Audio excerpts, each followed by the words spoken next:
Guys, welcome to my vlog. This is Inday Jenny TV. Kabunsuan, kumusta po tayong lahat?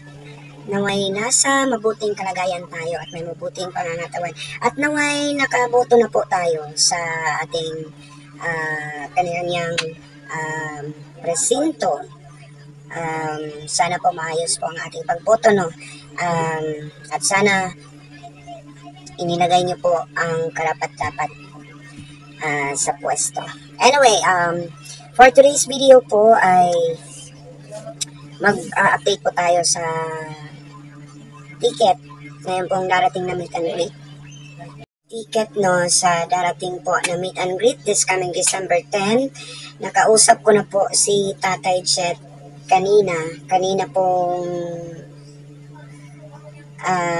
paglabas ko po galing po sa presinto.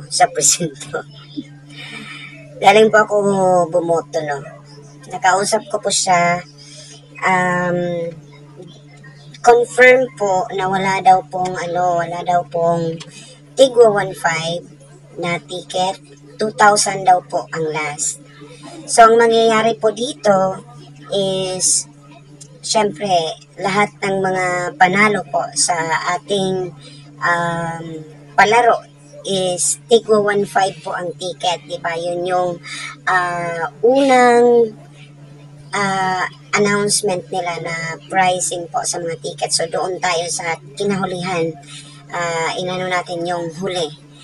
Bagamat kulang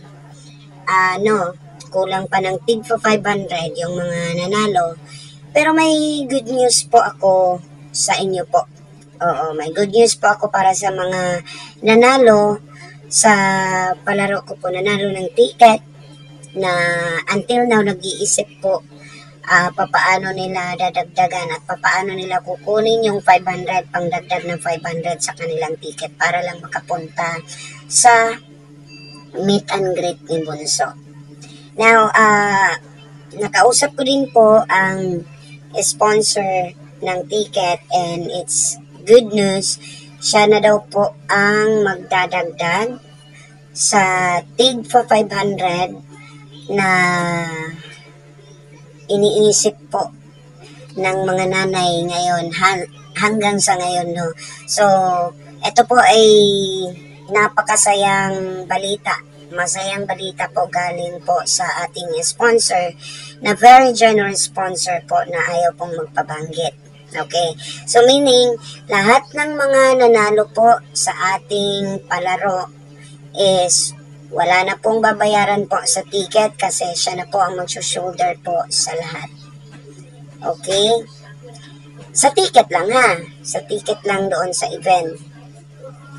Siya na po daw. So, wag nyo na pong problemahin para maano po ang isipan natin. Wala na tayong iisipin kundi yung pamasahin na lang natin papunta doon sa meet and greet.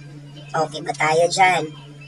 No, napakasaya kasi may isang tao na handang tumulong, naaawa po sa mga matatanda at gano'n na din sa ibang mga kabunsuan na walang kakayanan po na makaano ng ticket, no.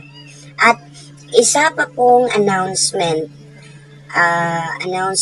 po sa ticket.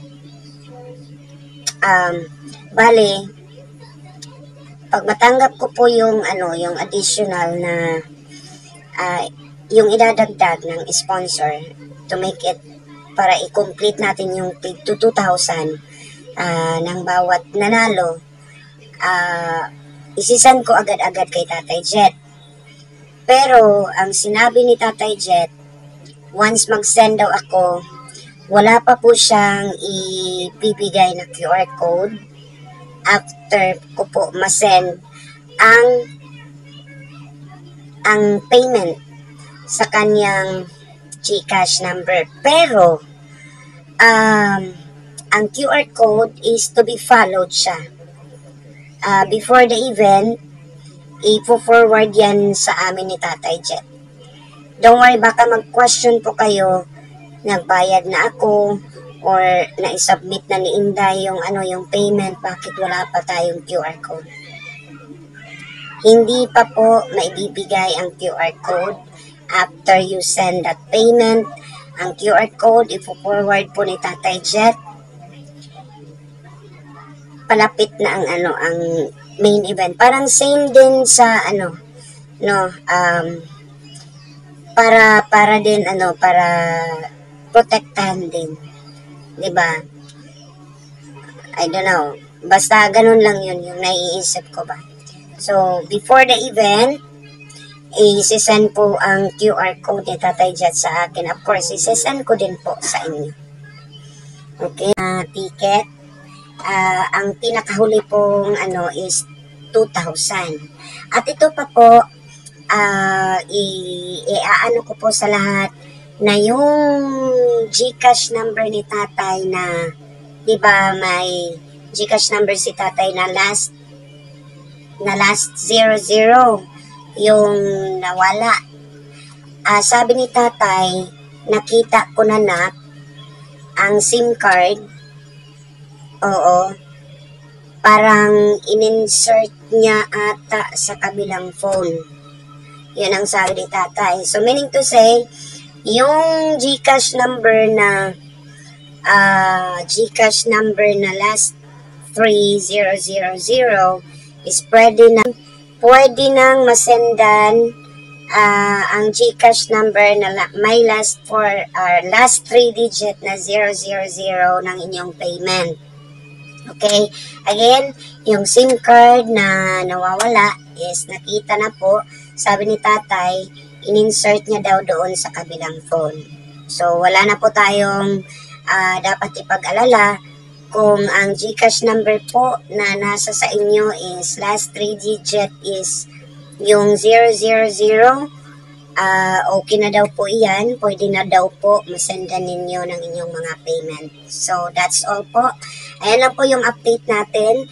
Again, yung mga nanalo sa ating palaro is wag na kayong magproblema kasi sinagot na ng sponsor ang additional na tigwa 500 pesos. So, libre na po ang ticket, as in libreng-libre. Ang hahanapin nyo na lang po ay yung pamasahin ninyo sa darating po na meet and greet. Good luck, and I'll see you po sa darating po na meet and greet. At mag-happy-happy lang tayo mga kabunsuan. Wala na pong hate, just love. Okay, this is Inday Jenny once again. Maraming salamat po at God bless everyone.